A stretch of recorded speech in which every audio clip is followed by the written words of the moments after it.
সবার পছন্দের তালফুরুলি দিয়ে ব্লগটা শুরু করলাম। গলার অবস্থা শুনে বুঝতেই পারছো খুব খারাপ। আর ব্লগটা ছিল রাখি পূর্ণিমার ব্লগ।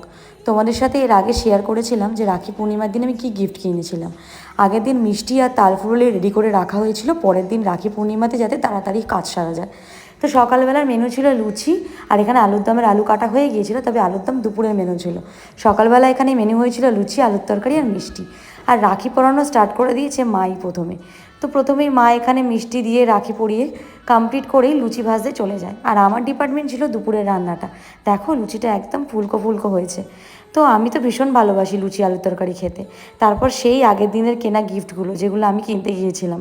তো তারপরে আমি চলে যাই রান্নাঘরে সোজা। রান্নাঘরে গিয়ে দেখি সমস্ত অ্যারেঞ্জমেন্ট এখনও অবধি হয়নি, আমাকে সবটা করতে হবে। বোন তো এখানে ভাবছে ক্যামেরা কেন দাঁড় করানো, তাই ও একটু হাই করে নিল। তো তারপরে আমি এখানে সমস্ত কিছু অ্যারেঞ্জমেন্ট স্টার্ট করি। এখানে আমি কাজু বাদাম এগুলো সমস্ত কিছু ভিজিয়ে রাখছিলাম। আজকে দুপুরের মেনু ছিল পনির, কাশ্মীরি আলুর দম আর রাইস। যেহেতু মানডে ছিল, মানডে আমাদের নিরামিষ খাওয়া হয়, তো সেই কারণে আজকে নিরামিষ মেনু। বোনও রাখি পরিয়ে নিল এখানে। ওর রাখি পরানোর পর ওর গিফট ফিফট নিয়ে দেন আমার পালা। আমার তো খুব খিদে পেয়ে গিয়েছিল, আর আমার ভাই এখনও অবধি এসেই পৌঁছোয়নি। তাই জন্য আমি এখানে আমার দেওরকেই রাখি পরিয়ে খাওয়াটা সেরে নিলাম, সকালের ব্রেকফাস্টটা। আমি আবার না বেশিক্ষণ না খেয়ে একদম থাকতে পারি না।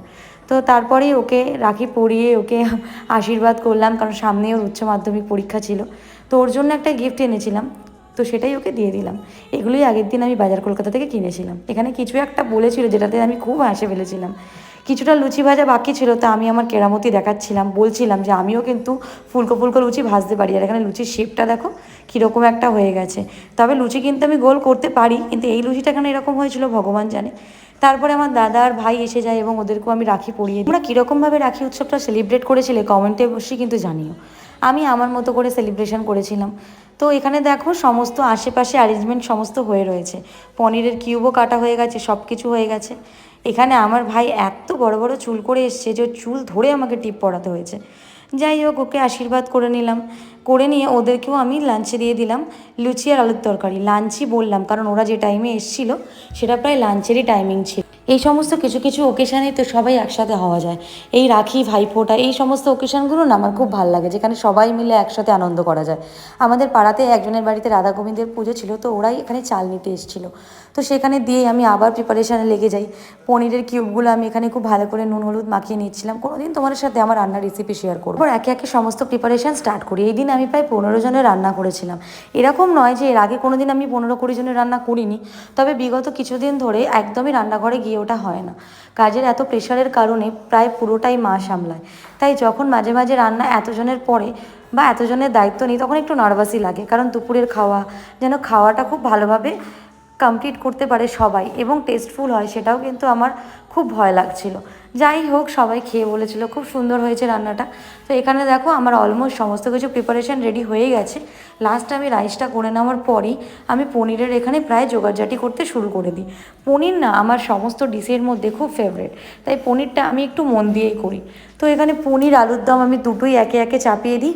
আমি একদিন তোমাদের সাথে চেষ্টা করব আমি আমার কিছু রান্নার রেসিপি শেয়ার করা, যেগুলো আমার পার্সোনালি খুব ভালো লাগে।